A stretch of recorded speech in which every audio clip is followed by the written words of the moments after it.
Alright, so this time we are going to consider the next topic, which is called point sets. Right. Now you probably have heard. It says any set whose members are real numbers is called a one-dimensional point set. All the elements of a point set can be located on a real number line. Now, what is just saying that any set where the elements in that are the real numbers, you remember real numbers, right? All the numbers we use on a normal basis, the rational, irrational numbers, they form real number system, right? Now, we consider another concept called intervals, and this concept is very crucial, most confusing in some cases, so take your time. Now, it's saying that if we have a set such that we know exactly the last element and the first element and exactly the last element, then that set has a closed interval. On the other hand, if we don't know exactly the last element and we don't know the first element and exactly the last element, that set has an open interval. But you probably may be thinking, how is that possible? How can you not know? Well, the truth is, you can it can happen like that, right? For example, you have the for example, if you have the set of integers between, let's say, 2 and 10, right? Between 2 and 10. Now you start from 3 up towards 9, right? So that one is a closed interval because you are seeing the set of integers. But that same set, if I say the set of even rational numbers between 2 and 10, that is an open interval because from 2, if I go to 3, then what about 2.5? Now, if I go to 2.5, then what about 2 2.25, right? So you don't know exactly the first element. You know the upper bound. So you see the 2 and 10 here are the upper and lower bound of the set, right? No element would be less than 2 in the set or be greater than 10 in the set. But you don't know exactly where to begin the set from because even between 2 and 3, right, there are infinitely many rational numbers in there, right? And that is an open interval. So an open interval doesn't have a starting point and an end point. It actually has only an upper bound and a lower bound. The upper bound is not it's not the end point, neither is the lower bound the starting point, right? You understand more of this as we deal with it. It's a very funny concept. Now, sometimes we can have open and have closed. For example, you can have the set of elements where it's less than a, but where you have a is less than x and less than or equal to. That's a mixture between the open and closed sets. And we'll see example of that. Now, the intervals above are said to be bounded intervals. Do you see what I was saying? Bounded in the sense that you know the limits of the interval. You know the least element of the interval. You know the highest element of the interval, right? Now, we also have unbounded interval. And unbounded interval are those which include infinity, right? And we'll study more on that, so don't be bothered much. Because these things, when you study them in isolation, it doesn't make much sense. However, when you add them to a concept, it brings out their definitions. So a set is called countable if the elements can be placed in a one-to-one correspondence to the set of natural numbers, right? That is when a set is called countable, right? Now, they give an example here saying 2, 4, 6, that's the set of even numbers. It's countable because you can actually know the first element is 2, you can count it as 1, 4, you can count it up to the end. Now, another confusing concept pops up. It says a set is called infinite if it can be placed in a one-to-one correspondent with a subset of itself, right? Now, the issue is we can have something which is infinite but it's countable. Yeah, I know in real world it doesn't make sense, but in mathematics it makes sense, right? So it is infinite because you actually don't know exactly the end, right? However, when you pick any subset of that set, right, you can use it to count the element, right? So for example, the set Q, which is the set of rational numbers, is countably infinite.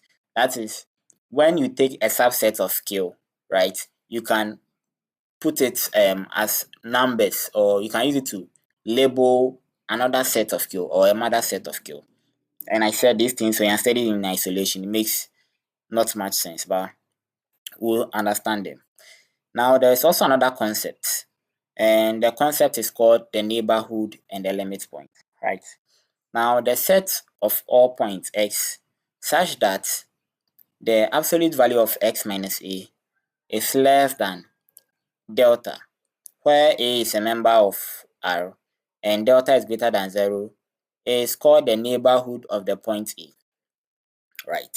So what it's saying is that anytime you have a set, right, and you have a set of raw numbers. Now, if you make a very small change, right, so let me say you have 3, and maybe you go 3.01. Now, the 0.01 I have added to it is a delta neighborhood of 3, right? So when I'm approximating it or doing something, I can say, instead of saying 3.0, I can say 3, right? Because they are in the same neighborhood. They approach almost the same number, right? Yes. Now, you see, usually the accuracy of this is that when delta is very small, you realize that most books will tell you the delta is very small. Now, for the very same concept above, right, we call it the neighborhood. So the neighborhood can be a positive or negative, right? Small number attached. So, for example, the neighborhood of 3 can be 3.01 or 2.99, right? I mean, when you take the 0.1 delta. However, sometimes we only consider the positive neighborhood, right? So instead of considering the 2.99, we only consider what 3.01, right? Now you see this when you are trying to do left-handed limit and right-handed limit. So this concept make a lot of sense when they are treated as parts. But anytime you consider only one side of the neighborhood, it is called a dilated delta neighborhood. Now, like I said, the delta neighborhood of any number is an interval with the center as A and the length as 2 delta, right? So, for example, for the number 3 I took, right, when I take the 0.1 neighborhood, I get 2.99 and what? 3.01. Now, when you subtract 3.01 from 2.99, you get 0.2, right? You realize that the delta of 0.1 I choose, the length of this neighborhood is what? Times 2 of it, and that's what they are saying, right? And the center, if I find the average of these two numbers, right, I'll get what? 3, right? The center is the same as the median, right? So if I find the average, I'll get 3, and that's what they are saying. Now, the deleted delta neighborhood of A is an interval with center of A and the length of 2s, with point A excluded from the interval, right? So you realize that the deleted neighborhood is it's a kind of different interval from the delta neighborhood, but most of it often we see this in finding the limit. So for example, the one neighborhood of 0 is what? From -1 and 1. So it's just like the example I gave you, but instead of using 0.1, they use what? Whole number 1. So 1 and 1, it has a length of 2. When you take 1 from -1, you get +2, and the center is at 0, right? Now, the deleted 2 neighborhood of 0 is our -2 and what? +2.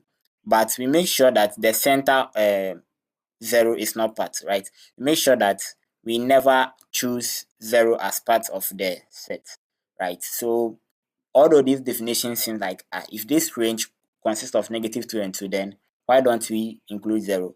You realize why we don't do that, right? In the point of limit. Now, let's come to the concept of a limit. A limit point is sometimes called a point of accumulation, a point of cluster of a set A of numbers is the number such that every deleted neighborhood of I every deleted neighborhood of I contains the elements of the set A. Now, this is what it's saying.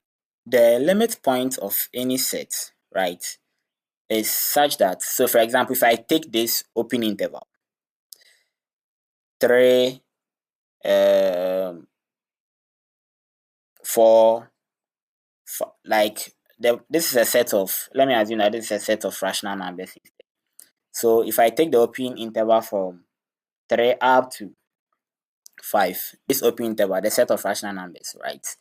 Now I can confidently say that the lower limit is 3 and the upper limit is 5, right?